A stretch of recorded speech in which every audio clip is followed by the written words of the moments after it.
Ok, imaginez que ce soit tellement la crise en France qu'un quart des Français quittent le pays. Et bah ça, c'est ce qu'il se passe depuis 10 ans au Venezuela alors que le pays possède la plus grande réserve de pétrole, devant même l'Arabie Saoudite.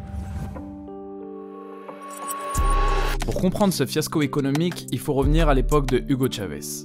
Lorsqu'il devient président en 1998, il incarne la voix du peuple et le renouveau socialiste.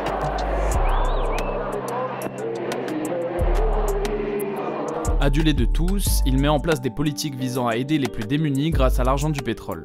Au-delà de son approche populiste, il nationalise le pays et lutte contre l'impérialiste états-unien.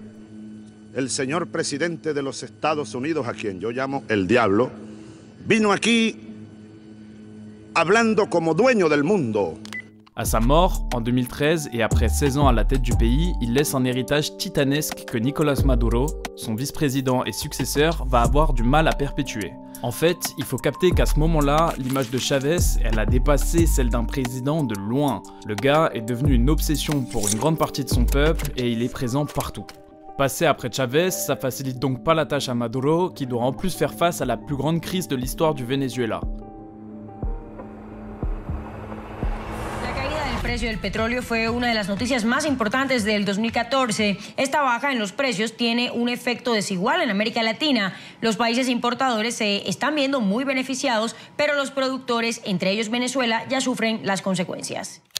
En 2014, le prix du pétrole chute totalement, et le bidon qui valait 116 $ en 2013, eh bien il en vaut plus que 28 en 2016.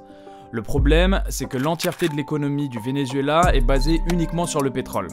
Alors quand cette chute du prix intervient, c'est toute l'économie qui s'effondre et qui plonge dans la plus grande crise de son histoire. Il n'y a plus de quoi payer les produits importés et le pays doit faire avec ce qu'il produit sur place, c'est-à-dire pas grand-chose. Au fur et à mesure des mois, le pays s'endette et la crise se reflète sur la population à travers une inflation astronomique. Ok, en France, vous l'aurez remarqué, depuis le Covid et la guerre en Ukraine, tout est devenu plus cher. En 2023, l'inflation s'élevait à 4,9%, c'est-à-dire que le prix de la consommation est devenu 4,9% plus cher.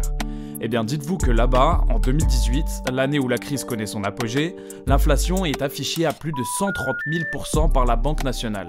La monnaie vénézuélienne ne vaut plus rien, la population n'a plus de quoi manger et la violence déjà bien enracinée dans le pays ne fait que grandir entre gangs et miliciens. En seulement l'espace de 8 ans, c'est 7,7 millions, soit un quart du pays, qui se voient obligés de quitter le territoire pour trouver une vie meilleure ailleurs. Pour celles et ceux qui restent dans le pays, deux camps se forment. Celui qui soutient Nicolás Maduro et celui qui s'oppose à lui. En 2018, Maduro remporte les élections présidentielles dont il est quasi le seul participant.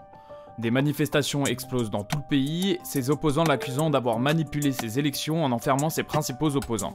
Juan Guaidó, le président de l'Assemblée nationale, qui est alors le seul organe étatique qui échappe au contrôle du président, prend la tête de l'opposition et s'autoproclame président intérimaire. Il est alors soutenu par Trump, qui fait pleuvoir les sanctions économiques sur un pays déjà brisé. Ce dernier voit une opportunité de s'immiscer dans l'économie pétrolière de ce pays qui échappe aux États-Unis depuis 20 ans. L'ombre d'une guerre civile plane alors entre les deux camps, mais la situation se tasse peu à peu et Juan Guaidó perd l'attention des médias. L'année dernière, il est inculpé au Venezuela pour trahison, usurpation de fonctions, blanchissement d'argent et association en vue de commettre un crime. Il se voit obligé de s'exiler aux États-Unis. Ces accusations interviennent à un an seulement des élections présidentielles et apparaissent comme un moyen pour Maduro d'écarter une nouvelle fois la concurrence. Au final, en 10 ans, cette double crise politique et économique aura brisé un pays qui aurait pu devenir l'un des plus riches d'Amérique latine à l'heure où le pétrole est roi. Alors que Nicolás Maduro va probablement assumer un 3e mandat consécutif, reste maintenant à savoir comment il compte relever son pays de la crise entre corruption, violence et crise alimentaire.